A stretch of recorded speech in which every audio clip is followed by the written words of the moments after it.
दोस्तों नमस्कार। मैं सुमन चंद्र भारती, आप सभी का स्वागत है हमारे YouTube मंच भारती की बात में।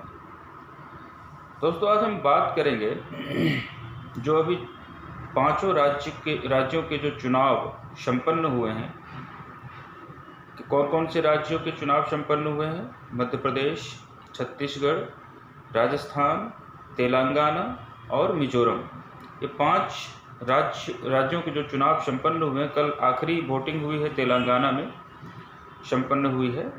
तो यानी वोटिंग खत्म हो चुकी है पांचों राज्यों की और उनका परिणाम अब 3 दिसंबर को आने वाला है।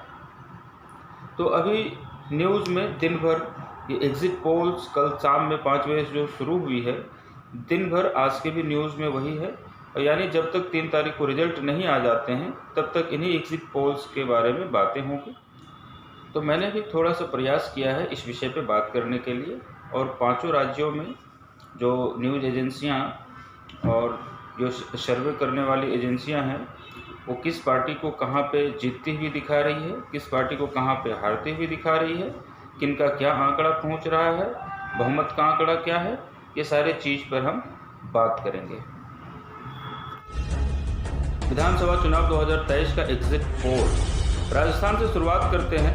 बीजेपी को 118 सीट मिलने की संभावना है, कांग्रेस को 64 और अन्य को 17, 199 सीटें हैं वहाँ पर। उसके बाद TV9 का पोल है, बीजेपी को 105, कांग्रेस को 85 और अन्य को 9। बहुमत का आंकड़ा 100 का है राजस्थान में, ठीक है ना। इंडिया टीवी CNX का है, बीजेपी को 85, कांग्रेस को 99 और अन्य को 16। इंडिया टुडे XSMI का पोल का सर्वे है, बीजेपी को 99, कांग्रेस को 96 और अन्य को 13। और ABP वोटर्स का सर्वे है, बीजेपी को 104, कांग्रेस को 81 और अन्य को 14। राजस्थान का न्यूज़ 24 टुडे चाणक्य का सर्वे है, बीजेपी को 89, कांग्रेस को 101 और अन्य को 9। रिपब्लिक मैट्रिक्स का सर्वे है, बीजेपी को 124 सीटें दे रही है, कांग्रेस को 102 और अन्य को 0। मध्य प्रदेश का देखते हैं आंकड़ा, TV9 का है, बीजेपी को 111, कांग्रेस को 116 और अन्य को 3। इंडिया टुडे XSMI का है, बीजेपी को 151, कांग्रेस को 79 और अन्य को 3। इंडिया टीवी CNX का है, बीजेपी को 149, कांग्रेस को 75 और अन्य को 1। वहाँ पे 230 सीटें हैं और 116 बहुमत के लिए। न्यूज़ टुडे चाणक्य का है, बीजेपी को 151, कांग्रेस को 74, 74 और अन्य को 5। 116 चाहिए बहुमत के लिए, 230 का आंकड़ा है। टाइम्स नाउ का है, बीजेपी को 111, कांग्रेस को 117 और अन्य को 3। इंडिया टीवी CNX का है, बीजेपी को 35, कांग्रेस को 51 और ये 4 अन्य को, ये छत्तीसगढ़ का बता रहे हैं, ठीक है ना। इंडिया टुडे XSMI इंडिया का है, बीजेपी को 41, कांग्रेस को 45 और अन्य को 3। सीटें यहाँ पे 90 है, 46 बहुमत के लिए चाहिए छत्तीसगढ़ में। न्यूज़ टुडे चाणक्य का है, बीजेपी को 37, कांग्रेस को 57 और अन्य को 2।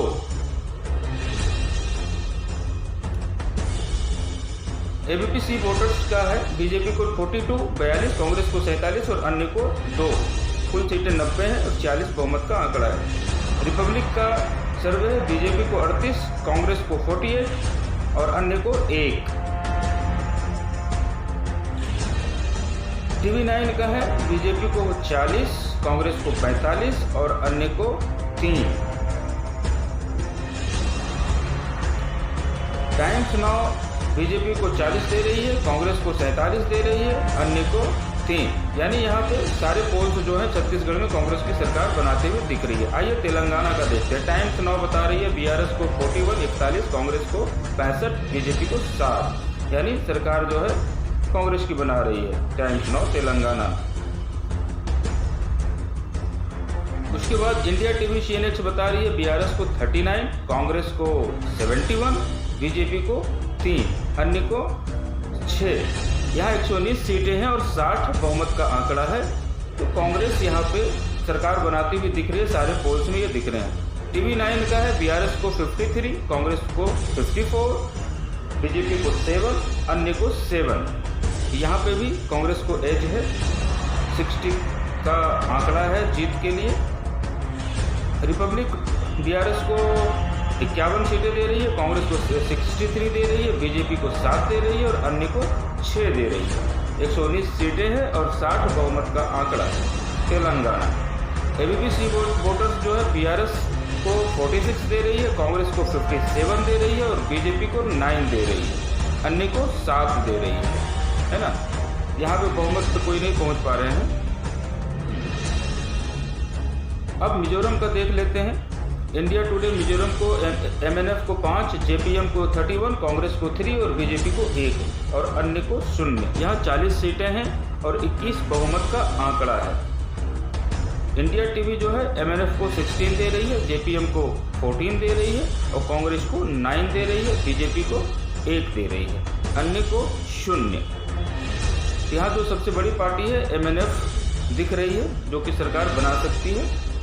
MNF को टाइम्स नाउ जो है 16 दे रहा है, JPM को 12 दे रहा है, कांग्रेस को 11 दे रहा है, बीजेपी को 1 दे रहा है। मतलब किसी को पूर्ण बहुमत यहाँ पे मिलती हुई नहीं दिख रही है। गठबंधन की सरकार बनेगी यहाँ पे, क्योंकि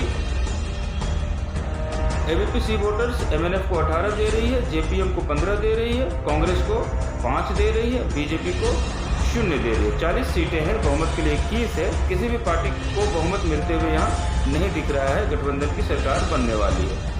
MNF को रिपब्लिक जो है 19 दे रही है, JPM को 9 दे रही है, कांग्रेस को 8 दे रही है, बीजेपी को 2 दे रही है। तो हमने अभी सारे सर्वे करने वाले चैनल्स के आंकड़े आपको बताए। बीजेपी को कौन कितना दे रहा है, कांग्रेस को कौन कितना दे रहा है, निर्दलीय को कौन कितना दे रहा है, राजस्थान में किसकी सरकार बनने की संभावना है, मध्य प्रदेश में किसकी बनने की संभावना है, तेलंगाना और छत्तीसगढ़ और मिजोरम। तो ये सारे सर्वे में 2 चीज़ निकल के आए हैं कि तेलंगाना और छत्तीसगढ़, ये दोनों जगह पर कांग्रेस की सरकार बननी तय है इन एग्जिट पोल के आंकड़ों के हिसाब से। क्योंकि वहाँ पे जितने भी सर्वे हुए हैं, सारे सर्वे वालों ने कांग्रेस को एज दिया है और कांग्रेस को बहुमत का आंकड़ा दिया है और बहुमत से कम भी दिया है, लेकिन बीजेपी से बहुत आगे का दिया है। इसके लिए से छत्तीसगढ़ और तेलंगाना में कांग्रेस की सरकार बन रही है। और कुछ पोल्स ऐसे हैं जो कि राजस्थान में बीजेपी की सरकार बना रही है, कुछ पोल्स ऐसे हैं जो कि राजस्थान में कांग्रेस को टक्कर में दिखा रही है, नज़दीक में दिखा रही है। उसी तरह से मध्य प्रदेश का भी हालात है। यहाँ पे भी कुछ सर्वे जो है मतलब बीजेपी की सरकार बनवा रही है और कुछ सर्वे जो हैं कांग्रेस की बनवा रही है। इसलिए राजस्थान और मध्य प्रदेश में थोड़ा सा मामला पेंच फंसा हुआ है, क्लियर नहीं हो पा रहा है कि यहाँ पे बीजेपी की सरकार या कांग्रेस की सरकार दोनों में से किसकी बनती है, राजस्थान या मध्य प्रदेश में। मिजोरम में किसी भी पार्टी को बहुमत नहीं मिलते हुए दिख रहा था। MNF पार्टी है वहाँ की, वो बहुमत के आंकड़े से कम है हर सर्वे में। किसी के सर्वे में 16 है, 18 है, 19 है, मैक्सिमम 19 तक उनको दिखाया गया है, जो कि वहाँ पे बहुमत का आंकड़ा 21 है। इसके लिए से तो वहाँ पे गठबंधन की सरकार बनेगी। लेकिन इतना तय है कि तेलंगाना और छत्तीसगढ़ में कांग्रेस की सरकार बन रही है इन एग्जिट पोल्स को देखते हुए। धन्यवाद दोस्तों, देखते हैं फिर अब 3 तारीख को क्या होता है। 3 तारीख पे सबकी निगाहें रहेगी। तब तक के लिए धन्यवाद।